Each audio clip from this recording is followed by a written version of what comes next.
சங்கீதம் 46 அதிகாரம். தேவன் நமக்கு அடைக்கலமும் பலனும் ஆபத்து காலத்தில் அனுகூலமான துணையுமானவர். ஆகையால் பூமி நிலை மாறினாலும் மலைகள் நடுசமுத்திரத்தில் சாய்ந்து போனாலும் அதன் ஜலங்கள் கொந்தளித்து பொங்கி அதன் பெருக்கினால் பர்வதங்கள் அதிர்ந்தாலும் நாம் பயப்படும். ஒரு நதி உண்டு, அதன் நீர்க்கால்கள் தேவனுடைய நகரத்தையும் உன்னதமானவர் வாசம் பண்ணும் பரிசுத்த ஸ்தலத்தையும் சந்தோஷிப்பிக்கும்.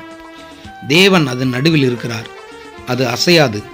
அதிகாலையிலே தேவன் அதற்கு சகாயம் பண்ணுவார். ஜாதிகள் கொந்தளித்தது, ராஜ்யங்கள் தத்தளித்தது. அவர் தமது சத்தத்தை முழங்க பண்ணினார், பூமி உருகி போயிற்று. சேனைகளின் கர்த்தர் நம்மோடு இருக்கிறார். யாக்கோபின் தேவன் நமக்கு உயர்ந்த அடைக்கலமானவர். பூமியிலே பாழ்கடிப்புகளை நடப்பிக்கிற கர்த்தருடைய செய்கைகளை வந்து பாருங்கள். அவர் பூமியின் கடைமுனை மட்டும் யுத்தங்களை ஓய பண்ணுகிறார். வில்லை ஒடித்து ஈட்டியை முறிக்கிறார். ரதங்களை நெருப்பினால் சுட்டெரிக்கிறார். நீங்கள் அமர்ந்திருந்து நானே தேவன் என்று அறிந்து கொள்ளுங்கள். ஜாதிகளுக்குள்ளே உயர்ந்திருப்பேன், பூமியிலே உயர்ந்திருப்பேன். சேனைகளின் கர்த்தர் நம்மோடு இருக்கிறார். யாக்கோபின் தேவன் நமக்கு உயர்ந்த அடைக்கலமானவர். ஆமென்.